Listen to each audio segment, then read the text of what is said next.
దేవుని సన్నిధిలో దేవుని యొక్క వాక్యమును అందించడానికి దేవుని యొక్క కృపను బట్టి ఈ సంవత్సరం యొక్క ఆఖరి రోజున నేను పొందుకునే ధన్యతను బట్టి దేవునికి నా కృతజ్ఞతలు తెలియజేస్తున్నాను. నేటి దినమున ఆయన వాక్యమును వినటానికి, ఆయన మాటలు వినటానికి, ఆయనను సేవించడానికి, ఆయనను ఆరాధించడానికి ఆయన సన్నిధికి చేరి కూడి వచ్చిన మీ అందరికీ ప్రభు యేసుక్రీస్తు నామములో నా వందనములు, శుభములు. మంచిది, వాక్యంలోనికి వెళదాం రండి. యెషయా గ్రంథము 5వ అధ్యాయము 1-2 వచనములు. యెషయా గ్రంథము 5వ అధ్యాయము 1-2 వచనములు. నా ప్రియుని గూర్చి పాడేదను వినుడి, అతని ద్రాక్ష తోటను బట్టి నాకిష్టుడైన వాని గూర్చి పాడేదను వినుడి. సత్తువ భూమి గల కొండ మీద నా ప్రియునికి ఒక ద్రాక్ష తోట ఉండెను. ఆయన దానిని బాగుగా త్రవ్వి రాళ్లను ఏరి అందులో శ్రేష్టమైన ద్రాక్ష తీగెలను నాటించెను. దాని మధ్యను బురుజు ఒకటి వేయించి ద్రాక్ష తొట్టిని తొలిపించెను. ద్రాక్ష పండ్లు ఫలింపవలెనని ఎదురు చూచుచుండెను, గాని అది కారు ద్రాక్షలు కాచెను. ప్రార్థన. పరిశుద్ధుడైన తండ్రి, ప్రేమ కలిగిన మా ప్రభువా, సర్వోన్నతమైన నీ పరిశుద్ధ నామానికి మరోసారి వందనాలు, స్తోత్రాలు చెల్లిస్తున్నాం. నీ దివ్యమైన నీ పరలోకపు మాటలు వినే సమయంలోనికి మేము వచ్చాము. ఇప్పటి వరకు మాకు తోడై ఉండి మమ్మల్ని నడిపించారు. నీకు వందనాలు, స్తోత్రాలు. నీ మాటలు విత్తబడుచుండగా మా మంచి హృదయంలో పడి ఫలించుటకు సహాయము దయచేయండి. అయ్యో, దుష్టుడు వచ్చి ఆ వాక్యములను ఎత్తుకొని పోనివద్దు. ఆ మాటలు నూరంతలుగా మా హృదయంలో ఫలించాలి, కార్యము జరగాలి. తీసుకొచ్చిన బిడ్డలు బట్టి నీకు వందనాలు. రావలసిన వారిని కూడా త్వరపెట్టి తీసుకుని రండి. ఈ సమయం అంతటినీ మాకు దీవెనకరంగా చేయండి. యేసుక్రీస్తు పరిశుద్ధ నామములో ఈ ప్రార్థన అడిగి వేడుకుంటున్నాం తండ్రి, ఆమేన్. నా ప్రియుని గూర్చి నేను పాడతాను. ప్రవక్త మాట్లాడుతున్నాడు. అతనికి ఒక ద్రాక్ష తోట ఉంది. ఆ ద్రాక్ష తోటను బట్టి, ఆ ప్రియుడుకున్నటువంటి ఆ ద్రాక్ష తోటను బట్టి, ఆయన నాకు ఇష్టడు కాబట్టి ఆయన గురించి నేను ఒక పాట పాడతాను.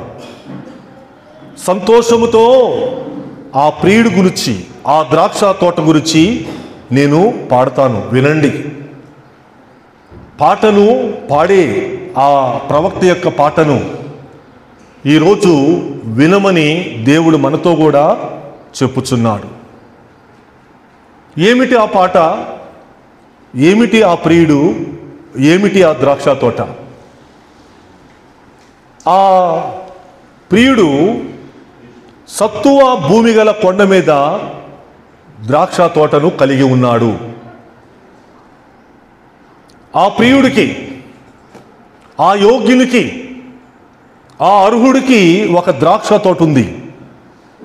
అది కూడా ఎక్కడుంది? సత్తువ భూమి గల కొండ మీద ఉంది. సాధారణముగా కొండ మీద సత్తువ భూమి ఉండదు. రాళ్ళుంటాయి, రప్పలుంటాయి, ముళ్ళుంటాయి, చెట్టు చేమ ఉంటుంది. కానీ ఆయనకు ఉంది అక్కడ ఆ శ్రేష్టమైన చోటు. ఇప్పుడు ఆ ప్రియుడు ఏం చేస్తున్నాడు? మనసు పెట్టి హృదయమంతటితో అక్కడ దానిని బాగుగా త్రవ్వాడు. ఇంకను అది అసలే సత్తువ గల భూమి, అది అసలే శ్రేష్టమైన భూమి. ఇప్పుడు దానిని ఇంకా బాగుగా త్రవ్వుచున్నాడు, దానిని ఇంకా బాగుగా శుభ్రం చేస్తున్నాడు. ఇంకా రాళ్ళు ఉన్నాయి, ఇంకా పనికిరాంది ఉంది, ఇంకను ఏదో అయోగ్యమైనది ఉంది. దానిని ఏరి అందులో శ్రేష్టమైన ద్రాక్ష తీగలను నాటించాడు. ఏ పనికిరానిది ఇక అక్కడ లేదు, ఏ ఉపయోగపడంది ఇక అక్కడ లేదు. బాగా సిద్ధపరుచుకున్నాడు. ఇప్పుడు శ్రేష్టమైన ద్రాక్ష తీగలను అక్కడ నాటాడు. శ్రేష్టమైన ద్రాక్ష తీగలు ఎంతో ఇష్టపడ్డాడు. ద్రాక్ష ఫలముల కోసం ఆయన చేస్తున్న ప్రయత్నము ఇక్కడ ఆయన శ్రద్ధలో చూస్తున్నాం. మనం నాటించాడు.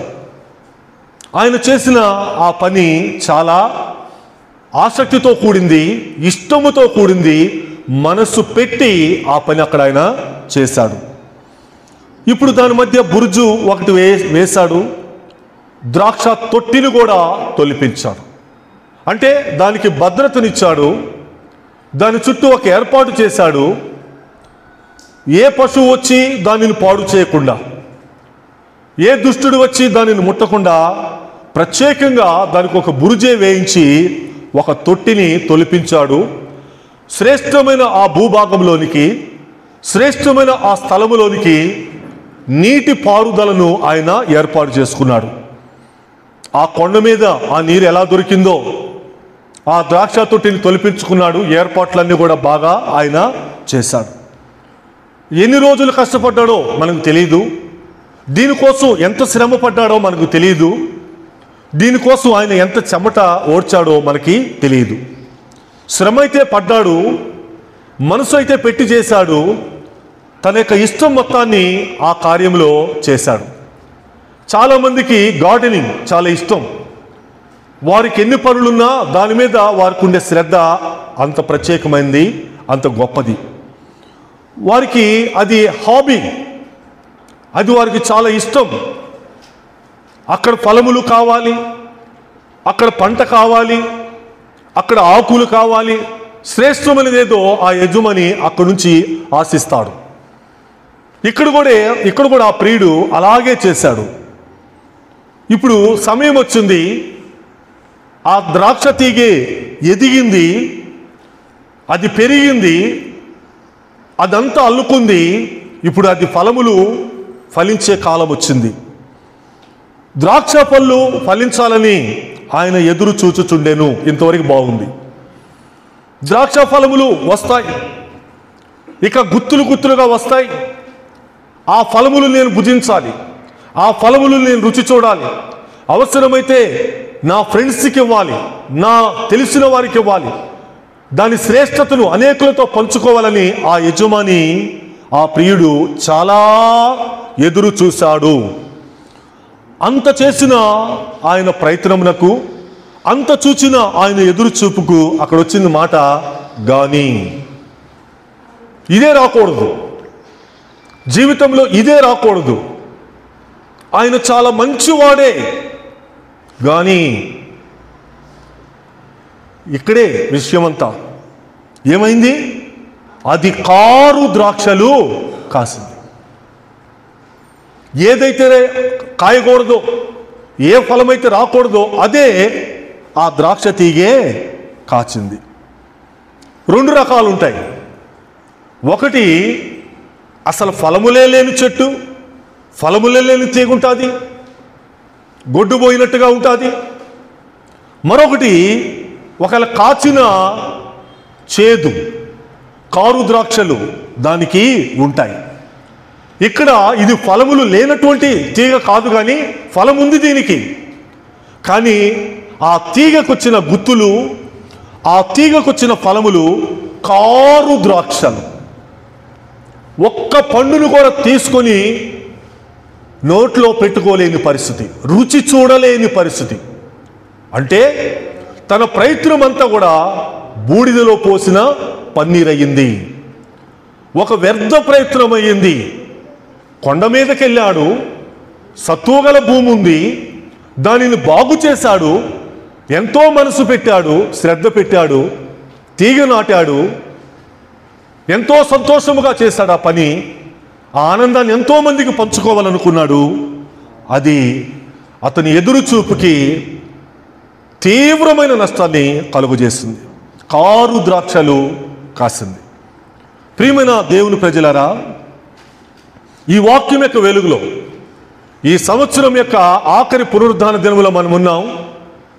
ఈ వారము దీని ద్వారా, ఈ మాట ద్వారా దేవుడు మనతో మాట్లాడబోతున్నాడు. ఒక సత్తువగల భూమి మీద దేవుని ఏర్పాటు, ఆ ప్రియుని ఏర్పాటు, ఆ యజమాని ఏర్పాటు చాలా గొప్పది. ఆయనలో ఏమీ లోపము లేదు. ఆయన ప్రయత్నములో ఏ దోషము లేదు. ఆ యజమాని ఇంకా ఇలా కూడా చేసుంటే బాగుండేదండి, ఆయన ఆ తోటను ఇలా కూడా చేసుంటే బాగుండేదండి అని అనటానికి ఇంకా ఏమీ లేదు. అక్కడ చేయవలసిందంతా చేశాడు, సమకూర్చవలసిందంతా సమకూర్చాడు, పెట్టవలసిన ఆ ప్రయత్నమంతా అక్కడ పెట్టాడు, మనస్సు పెట్టి ఆ పని చేశాడు. అతను ఇంకా ఇలా కూడా చేసుంటే బాగుండేదండి అనటానికి వీలే లేకుండా అక్కడ ఆయన పని చేశాడు. ఇప్పుడు ఏమైంది? ఆయన ఎదురు చూస్తున్న ఆ చూపుకి కారు ద్రాక్షలు ఫలిస్తున్నాయి. దేవుడు కూడా ఒక శ్రేష్టమైన సంఘమును మనకిచ్చాడు, శ్రేష్టమైన ద్రాక్ష తోట వంటి సంఘం మనకిచ్చాడు. దీనిలో మనలను నాటాడు. మనము నాటబడి ఎంతకాలమైందో, మనం ఇక్కడికి వచ్చి ఎంతకాలమైందో, ఈ మాటలు వినటం మనం ఎంతకాలమైందో, ఇక్కడ దేవుని వాక్యమును ఆయన మనకు పంచిపెట్టడం ఎంతకాలమైందో, ఆయన వాక్యములు విత్తటము ఎంతకాలమైందో. ఆయన ప్రయత్నంలో లోపం లేదు, ఆయన సేవకుడులో లోపం లేదు. ఆయన ప్రయత్నంలో విజయం ఉంది, ఆయన సేవకుడిలో శ్రద్ధ ఉంది. ఆ సేవకుడు దానిని అలాగే ఈ ప్రియుడు ఎలా చేశాడో అలాగే దాని విషయంలో శ్రద్ధ పుచ్చుకున్నాడు. ఓకే, అయితే ఇప్పుడు ఈ సంవత్సరాంతంలోనికి మనం వచ్చాం. ఇప్పుడు దేవుడు ఈ సంఘంలో నుంచి తనకు ద్రాక్ష పండ్లు కావాలని ఆశిస్తుంటే, నేను భుజించాలి, ఈ విశ్వాసలో నుండి నేను ద్రాక్షను ఆశిస్తున్నాను, ఈ భక్తుడి జీవితం నుంచి నేను ఫలమును ఆశిస్తున్నాను అని దేవుడు ఎదురు చూస్తే, ఈరోజు నేనిచ్చే ఫలం ఏంటి, మీరిచ్చే ఫలం ఏంటి, మీ నుండి ఆయన పొందుకునే ద్రాక్ష పండు ఏంటి? అక్కడ ఒక మాట అంటాడు, మీరు బహుగా ఫలించుట వలన నా తండ్రి మహిమపరచబడతాడు. అసలు ఈ లోకంలో మన ఉద్దేశం ఏంటి? దేవునిని మహిమపరచటమే మన కర్తవ్యం, దేవునిని ఘనపరచటమే మన బాధ్యత. ఈ లోకంలో మనం బ్రతుకుచుందే ఆయన కోసం. ఇంత శ్రేష్టమైన జీవితాన్ని మనకిచ్చి, ఇంత శ్రేష్టమైన సహవాసాన్ని మనకిచ్చి, ఇంత శ్రేష్టమైన వాక్యమును మనకిచ్చి ఆయనలో ఫలించమంటున్నాడు. మన ఫలము ఎలాగుంది? ఈ వాక్యము ముగింపుకు వచ్చేసరికి ఇంత ఆయన ప్రయత్నములో నీ పాత్ర ఏమిటి, ఇంత ఆయన ప్రయత్నములో నా ఫలమేమిటి? ఇదే ప్రశ్న చివరికి వచ్చేసరికి.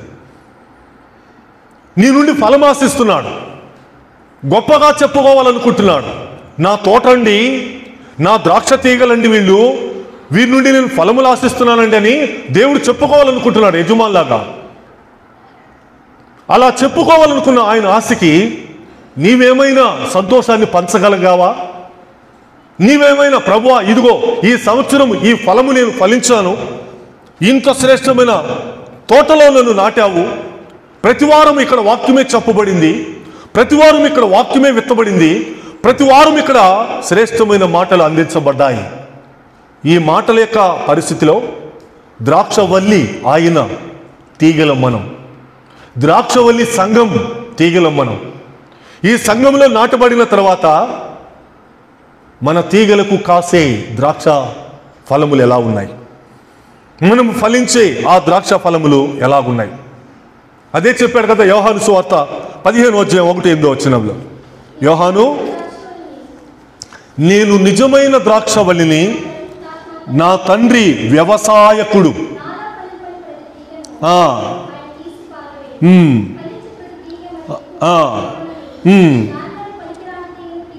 తీసివేయను. ఇప్పుడు చూడమ్మా 5వ వచనంలో, ద్రాక్షావల్లిని నేను, తీగలు మీరు. అంతే, చాలు. నేను ద్రాక్షావల్లిని, నిజమైన ద్రాక్షావల్లిని, నిక్కమైన ద్రాక్షావల్లిని, శ్రేష్టమైన ద్రాక్షావల్లిని. నా తండ్రి వ్యవసాయకుడు. క్రీస్తు అనబడే సంఘములో, క్రీస్తు అనబడే తోటలో, నిజమైన ద్రాక్షావల్లి వంటి ఆ సంఘములో దేవుడు వ్యవసాయదారుడైతే ఆయన తన సేవకుడి ద్వారా వాక్యములు విత్తుచుంటే, ఆ వ్యవసాయదారుడు తన సేవకుడి ద్వారా మాటలు ఈ సంఘానికి ఇస్తుంటే, ఆ సారమును మనం పుచ్చుకోగలిగామా? ఆ మాటలు మనము భుజించగలిగామా? ఇప్పుడు ఆ వల్లి ఆ నీరు త్రాగి ఆ తీగలు ఫలించాలి. ఆ తీగలు ఆ వల్లి నుంచి బలము పొందుకొని ఆ తీగలు ఫలించాలి. ఈరోజు దేవుడు ఒక తండ్రిగా, ఒక వ్యవసాయదారుడిగా, ఒక ప్రియుడుగా పాడుతానంటున్నాడు కదా యెషయా. ఈరోజు పాడుతున్నాడు దేవుడు. ఆ పాటలో ఒక రమ్యం ఉండాలి, ఆ పాటలో ఒక మాధుర్యం ఉండాలి. నా ప్రియుడు ఎదురు చూచిన చూపుకి ఆయనకు ఫలితము దక్కింది. నా ప్రియుడు ఎదురు చేస్తున్న ప్రయత్నానికి ఆ మధురమైన ఫలము దక్కింది అని పాట రావాలి. ఈరోజు మధురమైన పాట. అక్కడ చేదయింది ఆ పాట. పాడుతున్నాడు. చివరికి వచ్చేసరికి ఆ పాటలో గాని అని వచ్చేసింది. రాగము తప్పింది, శృతి తప్పింది, లయ తప్పింది. తీగకు రావలసిన ఫలము తీగ ఇవ్వలేకపోయింది. ఈరోజు నేనే ఆ తీగనైతే, ఈరోజు మనమే ఆ తీగలమైతే ఏ ద్రాక్ష ఫలములు మనలో నుంచి వచ్చాయి? ఏ ద్రాక్ష ఫలములు మనము ఆయనకు అందించగలిగాం? ప్రశ్న వేసుకుందాం. నేను ఎప్పుడూ చెప్తా, ప్రతి ఆదివారం చాలా ముఖ్యమైనది. ప్రతి ఆదివారము సందేశము చాలా విలువైనది. నేను ఎన్నడూ దేవుడి విషయంలో తమాషాగా లేను. నేనెన్నడూ దేవుని విషయంలో సరదాగా లేను. నేనెన్నడూ ఆయన వాక్యం విషయంలో కూడా సరదాగా లేను. శ్రద్ధగానే చెప్పాను. అంటాడు బిలాము, యెహోవా నా నోట వచ్చిన మాట నేను శ్రద్ధగా పలకవద్దా? దేవుని సేవకుడు దేవుని నోటను తన నోట ఉంచుకొని శ్రద్ధగా పలకాలి. ఈరోజు ఎంతమంది పలుకుతున్నారు అది వేరే విషయం, మనకు అక్కర్లేదు. నేను పలికాను, చెప్పగలను. నేను దేవుడు ఇదిగో ఈ వారమునకి వర్తమానము సిద్ధపడు, ఈ వారము ఈ వాక్యం చెప్పని చెప్తే ఆ మాటను నేను శ్రద్ధగానే పలికాను. ఆ మాట నీకు ఇష్టమా కాదా? ఆ మాట మీకు అనుకూలమా కాదా? ఆ మాట చెప్తే మీరు అంగీకరించాలని ఏ రోజు మిమ్మల్ని అడగల. నేను నా దేవుడు చెప్పమంటే, నా దేవుడు నా నోట ఉంచితే దాన్ని నేను శ్రద్ధగా పలికా. ఆ విత్తనమును శ్రేష్టముగా విత్తా, ఆ వాక్యమును శ్రేష్టముగా విత్తా. ఓ తీగే, ఓ దేవుని సంఘములో విత్తబడిన ఓ తీగే, ఓ ద్రాక్షవల్లిలో విత్తబడిన ఓ తీగే, నీ యొక్క ఫలము ఈరోజు దేవునికి ఎలా అందించబోతున్నావు? నువ్వు ఎలా చేయించబోతున్నావు? ఇదిగో ప్రభువా నా ఫలము, నా తీగకొచ్చిన ఈ ఫలం ఇదిగో, నువ్వు భుజించు, నీవు రుచి చూడు అని చెప్పగలమా? మనము చెప్పగలిగితే మనము ధన్యులం, ఆయనకి ఇష్టలము. ఇంత ఆయన ప్రయత్నము చేస్తే ప్రయత్నంలో దోషం లేదే, ఇంత ఏర్పాటు చేస్తే ఆయన ఏర్పాటులో దోషం లేదే. ఎక్కడుంది? ఎక్కడ ఉంది? ఎందుకు ఆ సారం మనకు అందలేదు? ఎందుకు ఆ ద్రాక్షవల్లిలోంచి ఆ తీగ సారము అందిపుచ్చుకోలేకపోయింది? ద్రాక్షవల్లి మంచిదే, నేను నిక్కమైన ద్రాక్షవల్లి అంటున్నాడు, నేను శ్రేష్టమైన ద్రాక్షవల్లిని అంటున్నాడు కదా. తీగలం మనం, మన ఫలములేంటి? కారు ద్రాక్షలు కాసిందంట. పాట చివరికి వచ్చేసరికి పాట చేదైపోయింది. నా ప్రియుడి గురించి పాడుతున్నాను, నా ప్రియుడి గురించి మాట్లాడుతున్నాను, నా ప్రియుడి యొక్క శ్రమను వర్ణిస్తున్నాను అని అంటూ భక్తుడు అక్కడికి వచ్చేసరికి ఆ పాట ముగింపుని గాని అని పెట్టి విషాదకరంగా ముగించాడు. ఈ సంవత్సరంలో దేవుడు అలా ముగించాలనుకుంటున్నాడా నీ జీవితంలో? లేకుంటే నీవలాగా పాటను ముగిద్దాం అనుకుంటున్నావా? వద్దు. ఆ పాటను మధురముగా చేయి, ఆ మాటను తీపిగా చేయి. ప్రభువా ఇదిగోనయ్యా, నీవు ఈ సంఘములో ఈ శ్రేష్టమైన ద్రాక్షవల్లిలో నీ మాటలు నాకు అందించావు, మంచి ఫలములు ఫలించగలిగాను, నీకు వందనాలు, ఇదిగో భుజించు అని ఇవ్వగలిగామా? చూడండి యెషయా గ్రంథము 27వ అధ్యాయము 2-3 వచనములు. యెషయా గ్రంథము 27:2-3 వచనాలు. ఆ దినమున మనోహరమగు ఒక ద్రాక్షవనముండును, దాని గురించి పాడుడు. ఇక్కడ కూడా మరో సందర్భం వచ్చింది. అదే యెషయా అదే గ్రంథము మరొక పాట ఇక్కడ పాడుతున్నాడు భక్తుడు. ఆ దినమున ఒకనొక రోజు రానే వచ్చింది, ఎదురు చూసిన రోజు రానే వచ్చింది. ఆ రోజున మనోహరమగు ఒక ద్రాక్షావనము గురించి పాటను పాడుతున్నాడు భక్తుడు. ఆ ద్రాక్షావనము కూడా మనోహరమైనదంట, మనోహరమైనది. ఆ ద్రాక్షవల్లి మనోహరమైనది. ఆ యజమాని మనోహరమైన వాడు. ఆ తోటలో దోషం లేదు, ఆ యజమానిలో దోషం లేదు, అతని ప్రయత్నములలో దోషం లేదు అంటాడు 3వ వచనంలో. యెహోవా అను నేను. చూసారు ఇక్కడ? అక్కడేమో యజమానుడు అన్నాడు, అక్కడేమో ప్రియుడు అన్నాడు. ఇక్కడికి వచ్చేసరికి యెహోవా అను నేను, యెహోవా అను నేను దానిని కాపు చేయుచున్నా. దేవుడు కాపు చేశాడు కాబట్టే ఈ రోజు వరకు మనము క్షేమముగా ఉన్నాం. ఈ సంవత్సరంలో సజీవుల దేశంలో యెహోవా దయను పొందుకుంటానన్న నమ్మకము లేకపోతే నేనేమవుతున్నాడు కదా భక్తుడు. ఈ సజీవుల దేశంలో మనము కూడా ఆయన దయను పొందుకుని, ఆయన కాపును పొందుకుని, ఆయన కంచెను పొందుకుని ఈ రోజు వరకు మనం క్షేమంగా ఉన్నాం. ఆయన మనకు కాపు కాశాడు, ఆయన మన చుట్టూ కంచె వేశాడు, ఎంతో భద్రతనిచ్చాడు. మన పాదములకు రాయి తగలకుండా దూతలు ఎత్తి పట్టుకున్నారు. వారు మన భుజముల మీద, వారి భుజముల మీద మనల్ని మోసారు. ఈ సంవత్సరం ఎన్నో అపాయములు, కీడులు, జబ్బులు, ప్రమాదాలు, వాటన్నిటి నుంచి దేవుడు కాశాడు, కాపు కాశాడు దేవుడు. ద్రాక్షావనమును కాపు కాశాడు దేవుడు. యెహోవాను నేనే ప్రత్యక్షముగా ఆయన సెలవిచ్చాడు. అక్కడికి వచ్చేసరికి ఇంకేమన్నాడు? ప్రతి నిమిషమున నేను దానికి నీరు కట్టుచున్నా, ప్రతి నిమిషము దానికి నీరు కట్టా. ఎక్కడ ఆయన ప్రయత్నంలో దోషం లేదు. ఆయన పోయిన నెలలో నీరు పోయలేదండి, ఆయన పోయిన వారములో నీరు పోయలేదండి, ఆయన నిన్ను మర్చిపోయాడండి అంటానికి లేదు. ప్రతి నిమిషము గొప్ప తోటమాలి, గొప్ప ద్రాక్ష యజమాని, ద్రాక్ష తోట యజమాని యెహోవాను నేనే కాపు కాస్తున్నాను అన్నాడు. ప్రతి నిమిషము కూడా దానికి నీరు కట్టుచున్నా. ఈ సంవత్సరములో 365 రోజులులో 52 వారములు పరిశుద్ధ దినములలో ఆయన సన్నిధిలో ఆయన నీరు కట్టాడు. సంఘానికి నీరు కట్టాడు, వాక్యమని నీరు కట్టాడు.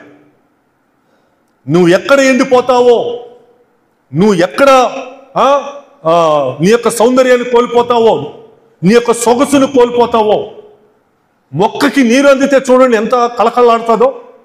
నీ విషయంలో, నా విషయంలో దేవుడు అలాగే చేశాడు. ప్రతి నిమిషము, ప్రతి వారము కూడా దేవుడు ఇక్కడ వాక్యమును ఇచ్చాడే. శాంతికరమైన జలముల యొద్ద ఆయన నన్ను నడిపించాడే.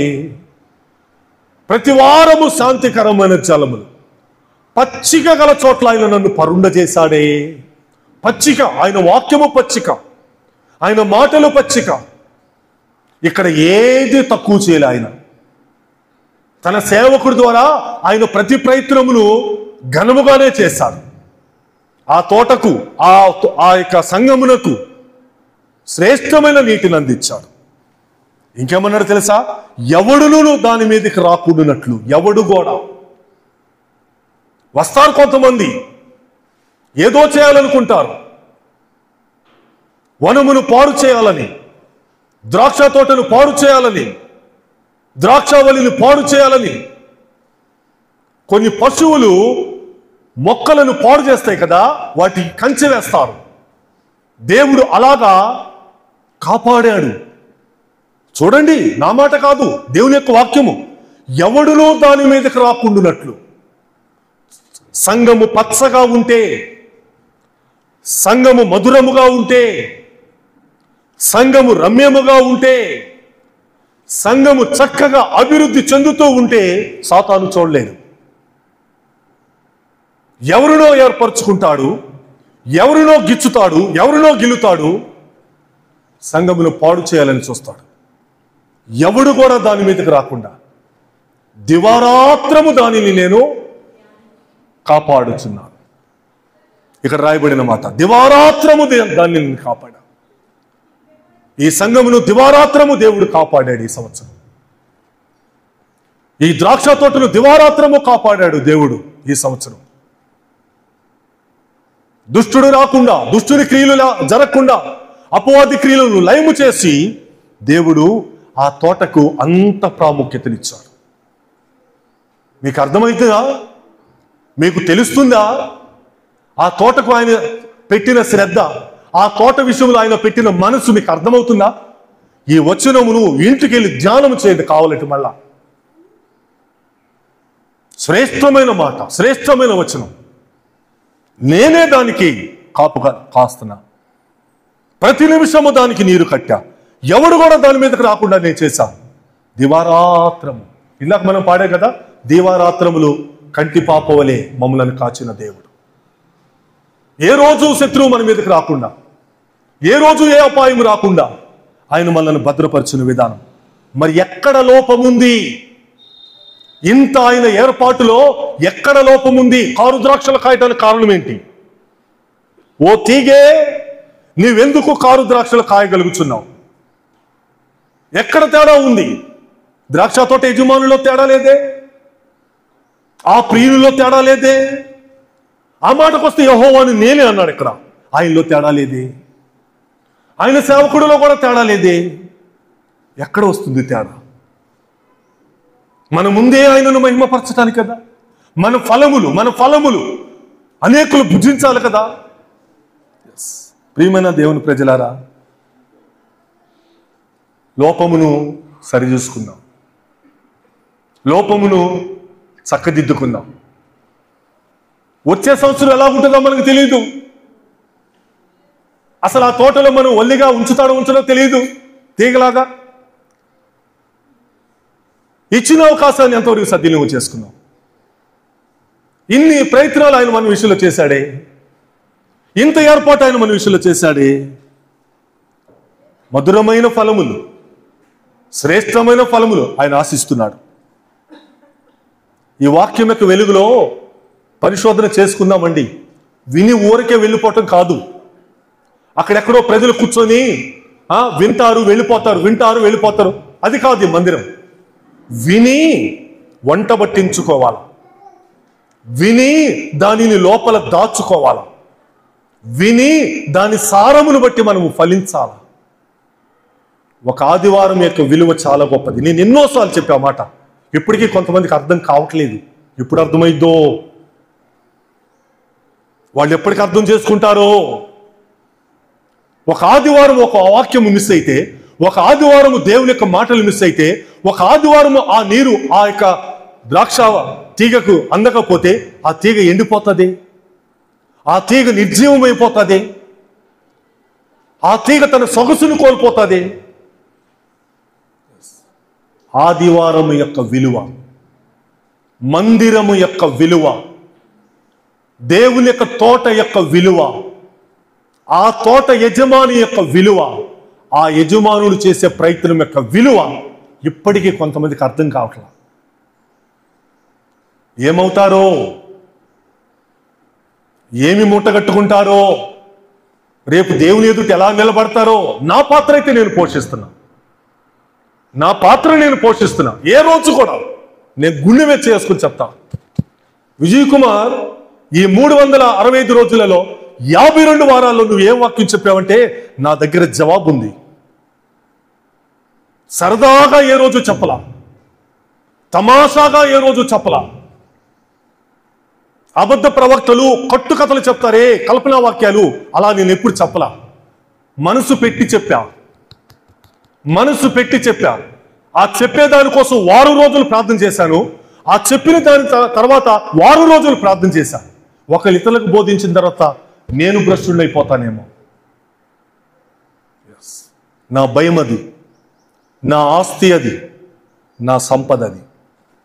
నాకెంత బహుమానం ఉందంటే నేను మాటలతో వర్ణించలేను. నాకు తెలుసు అది. నేను ఒకరోజు ఆయన వద్ద నుండి నేను పొందుకోబోతున్నా. ఒక సేవకుడిగా నా ధైర్యం అది. మరి మీ ధైర్యం ఏమిటి? మీ విశ్వాసం ఏమిటి? మీ ద్రాక్ష ఫలం యొక్క స్థితిగతులు ఏమిటి? ఆఖరి రోజుల్లో ఉన్నాం. ఈ సంవత్సరం యొక్క ఆఖరి వర్తమానంలో ఉన్నాం. పరిశుద్ధ దినమున హృదయ పరిశోధన చేసుకున్నాం. ఎవరు ఈ ద్రాక్ష తోట? ఎవరు ఈ ద్రాక్షవల్లి? చూద్దాం రండి. యెషయా గ్రంథము 5వ అధ్యాయంలోనే ఉంది ఆ మాట. యెషయా గ్రంథం 5వ అధ్యాయము 7వ వచనంలో, ఇశ్రాయేలు వంశము సైన్యములకు అధిపతియగు యెహోవా ద్రాక్ష తోట. యూదా మనుషులు ఆయనకి ఇష్టమైన వనం. ఎవరో కాదు. మనకు అర్థమైందా? ఏందండి తోట, ఏందండి ద్రాక్షవల్లి, ఏందండి తీగ? ఇక్కడ అంటున్నాడు, ఆయన వివరిస్తున్నాడు. మనకి ఇంకా అర్థం కాదేమో, మనకి ఇంకా అర్థం కాదేమోనని ఆయన వివరిస్తున్నాడు. ఇశ్రాయేలు వంశమే, క్రైస్తవులు అనబడిన వారే. ఆయన పేరు పెట్టుకున్నాం కదా. ఆ రోజు వారితో సహపౌరులం కాదు మనం. యేసుక్రీస్తు వారు వచ్చి సిలువలో తన ప్రాణం పెట్టి వారికి మనకున్న అడ్డుగోడలు పడగొట్టేసి మన ఉభయులను ఏకం చేశాడు. ఇప్పుడు వారితో పాటు మనము ఇశ్రాయేలు సంతానము. కాబట్టి ద్రాక్ష తోట ఎవరు? ఇశ్రాయేలు వంశమే, ఆయన పేరు పెట్టబడిన వారే. ఇప్పుడు యూదా మనుషులు ఆయనకి ఇష్టమైన వనము. ద్రాక్ష తోట ఆయన మనుషులే, వనము కూడా ఆయన మనుషులే. వీరి గురించే ఆయన ఇప్పుడు దాకా చెప్పాడు. వీరి గురించే ఇప్పుడు దాకా ఆయన మాట్లాడుతున్నాడు. మరి వీరికి ఏమైంది? ఆయన పేరు పెట్టబడిన వారు, ఆయన నామము ధరించిన వారు, వారు అన్యులు కాదే. వారు సైన్యములకు అధిపతిగా యెహోవా దేవుని బిడ్డలే. ఆయన ద్రాక్ష తోటే, ఆయన వనమే. ఏమైంది ద్రాక్ష తోటకు? ఏమైంది వనమునకు? దేవుడు ఈరోజు తన వాక్యము ద్వారా సూటిగా మాట్లాడుతున్నాడు. ప్రియమైన దేవుని ప్రజలారా, కొంతమంది ఆలోచన ఎలా ఉంటుందంటే, సాయంత్రం ఎడితిరిగి ఆల్ నైట్ ఉంది కదా ప్రేయరు, ఈ ఉదయం వెళ్ళకపోయినా పర్వాలేదు. ఆల్ నైట్ ప్రేయర్ ఉంది కదా, రేపు జనవరి 1కు రాకపోయినా పర్వాలేదు. అంతే, మనమే ఏర్పాటు చేసుకుంటాం, మనమే దాన్ని రూపొందించుకుంటాం. ఆ ప్రణాళికలన్నీ మనలో నుండే వస్తాయి. లేదు లేదు లేదు, దేవుడు నాకు ఇచ్చే ప్రతి అవకాశాన్ని నేను దొరకబుచ్చుకుంటా.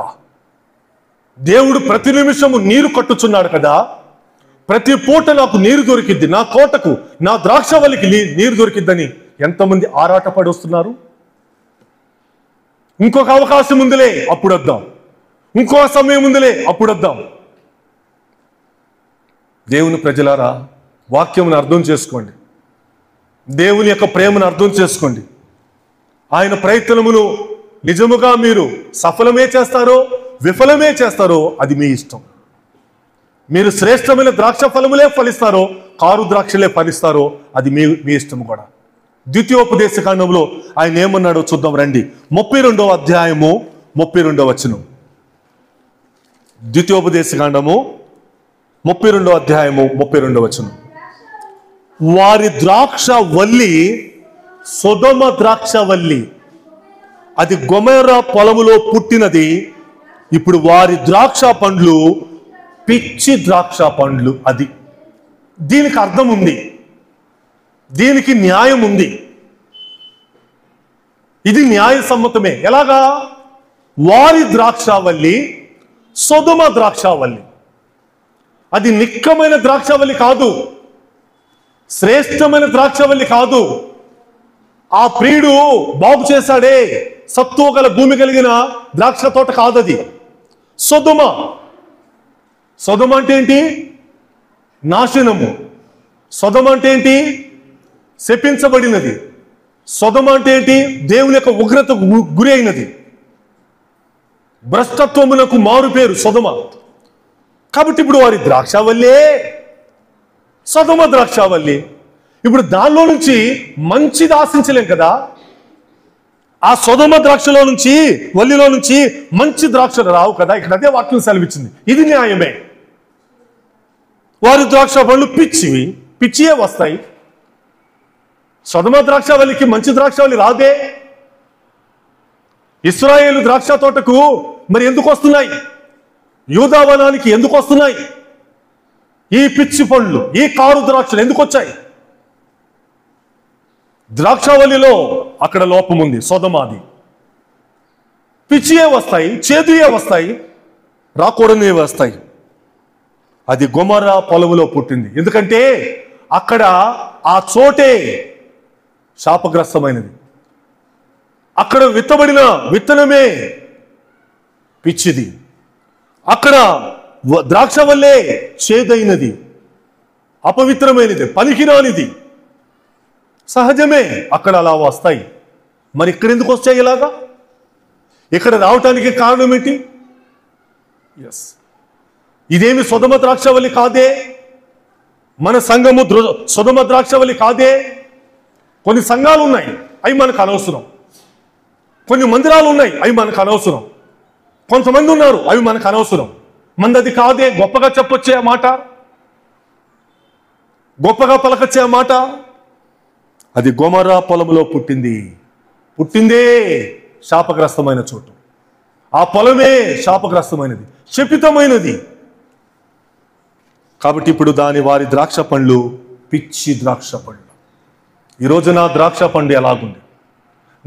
నేను కాచే ఆయన ద్రాక్షవల్లిలో కాచే తీగను కదా, ఆ తీగకు ఎలాంటి పండ్లు వస్తున్నాయి? వాక్యం యొక్క వెలుగులో పరిశోధన చేసుకుందాం. ఒకవేళ మంచివైతే సరే, దేవునికి వందనాలు చెప్దాం. ఒకవేళ కారు ద్రాక్షలు వస్తే ప్రాధేయపడదాం దేవుణ్ణి. ప్రభువా, నాకు మరొక అవకాశం ఇయ్యయ్యా, మరొక సంవత్సరం అవకాశం ఇయ్యయ్యా. ఈ సంవత్సరం నేను ఫలించలేకపోయా, ఈ సంవత్సరం నేను అందించలేకపోయా. అయ్యో, చేదు చేదు చేదు చేదు నాలో వచ్చింది. ప్రాధేయపడదాం. కనికరమ గల దేవుడు, వాత్సల్యత కలిగిన దేవుడు, ప్రేమ కలిగిన దేవుడు. క్షమించమని అడిగితే ఆ ఫలములు ఏమిటో పరిశీలించుకొని, ఆ కారు ద్రాక్ష ఏంటో పరిశీలించుకొని క్షమించమని అడిగితే ఆయన సిద్ధమే. ఆయన అనుగ్రహం ఉంటేనే వచ్చే సంవత్సరంలో అడుగు పెట్టగలం. ఆయన దయ ఉంటేనే ఆ సంవత్సరంలో మనము కాలు మోపగలం. ఫలిస్తే మంచిదే, మంచి ఫలములు వస్తే సంతోషమే. ఒకవేళ చేదు వచ్చిందా, ఒకవేళ కారు వచ్చిందా, ఒకవేళ పిచ్చి ఫలములు వచ్చాయా? వాక్యం యొక్క వెలుగులో పరిశోధన చేసుకుందాం. ఏమిటి ఫలములు? ఫలములు ఫలములు ఆ ద్రాక్ష ఫలములు ఏంటి? పత్రికలో పౌలు చెప్పారు కదా, గలతీ పత్రిక అందరికీ తెలిసిన వచనమే. ఆ వచనం చెప్పి నేను ముగిస్తా.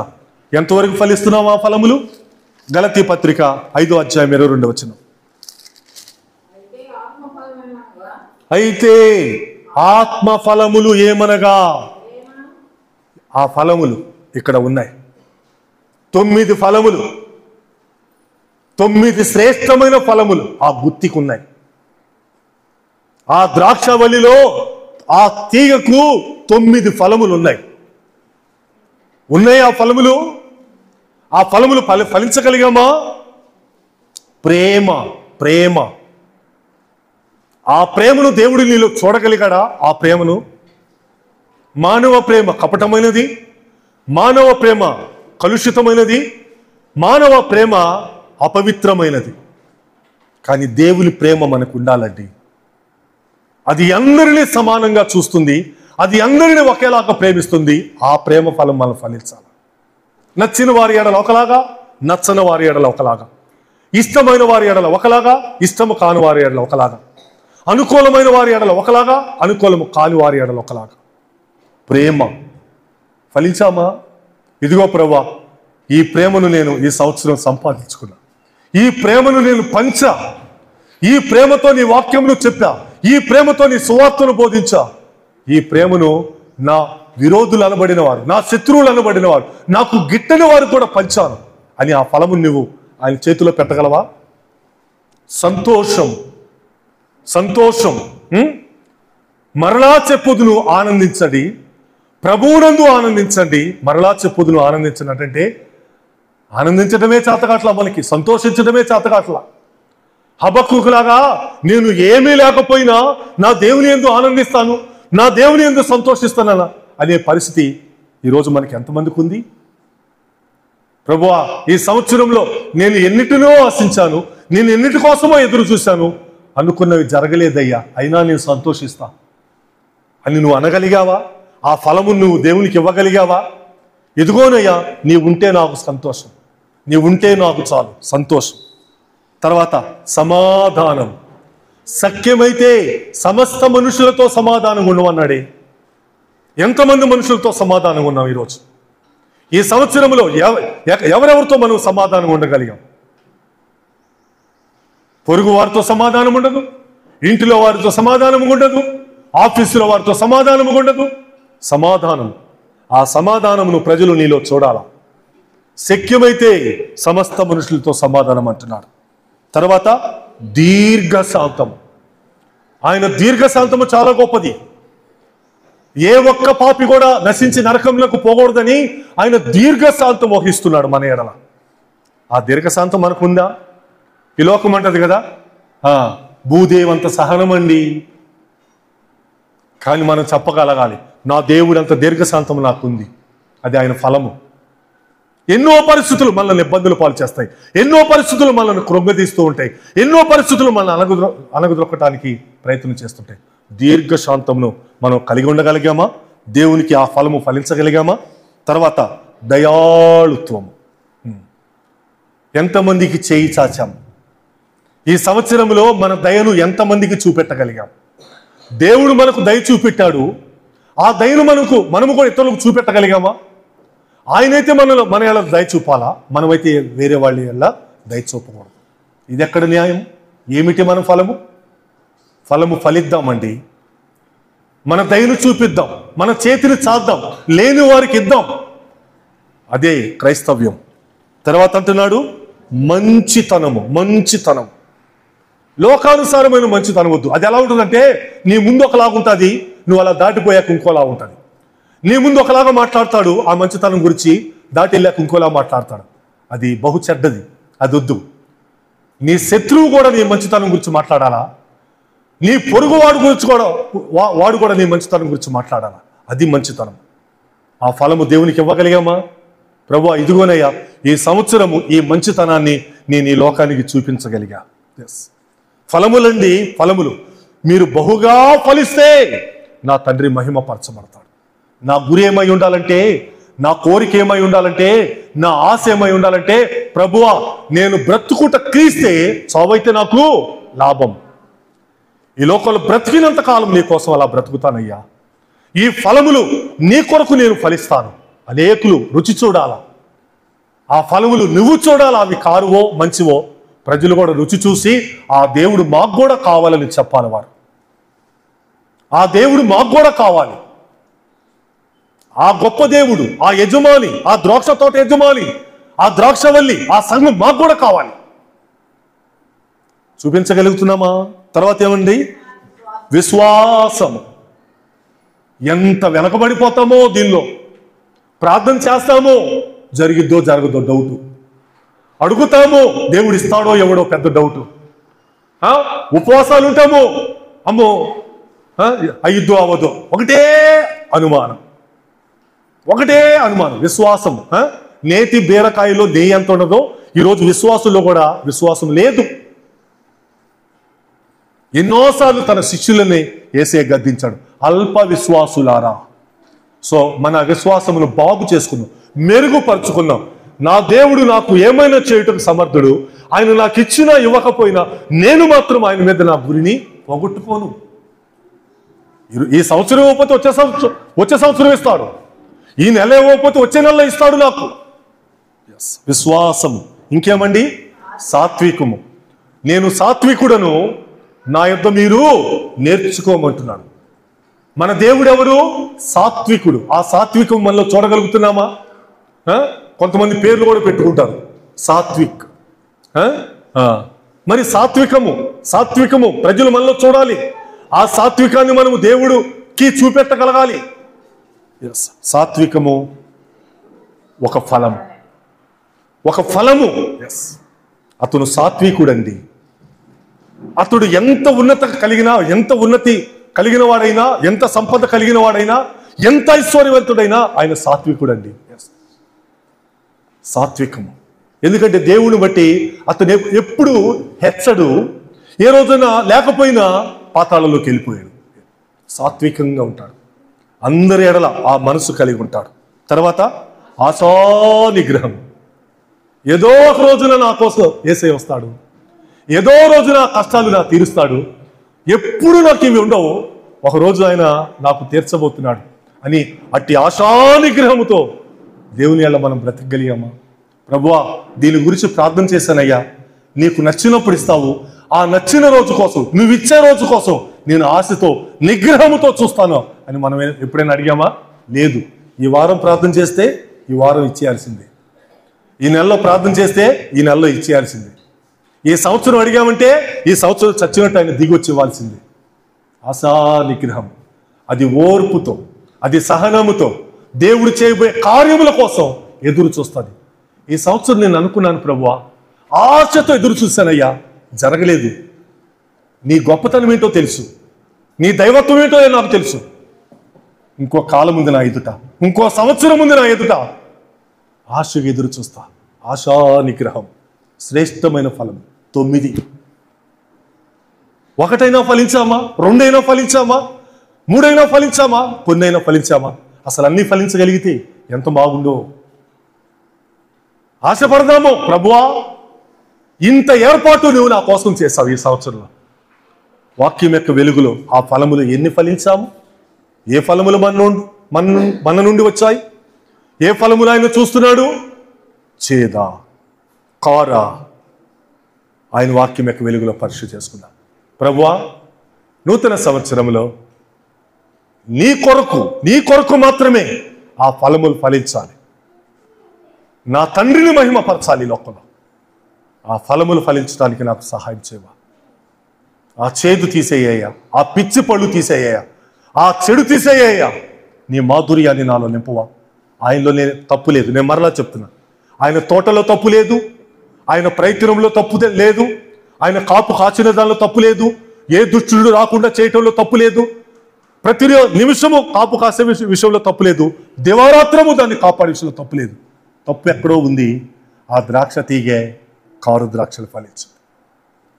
ఇన్ని ప్రయత్నాలు మన సంఘంలో దేవుడు చేస్తున్నాడు. ఆ ప్రయత్నాలు ఎక్కడ తప్పులేదు, ఎక్కడ తప్పు ఉందో తెలుసుకుందాం, ఎక్కడ పొరపాటు జరిగిందో తెలుసుకుందాం, మంచి ఫలములు ఫలిద్దాం. ఇదిగో ప్రభువా, ఈ ఫలములు భుజించయ్యా అని దేవుడికి చూపెడదాం, దేవుడికి అందిద్దాం. దేవుడే ఆ మంచి ఫలములు ఫలించడానికి అట్టి శ్రేష్టమైన ద్రాక్ష తీగలుగా మనల్ని మలుచునుగాక. ఆమేన్.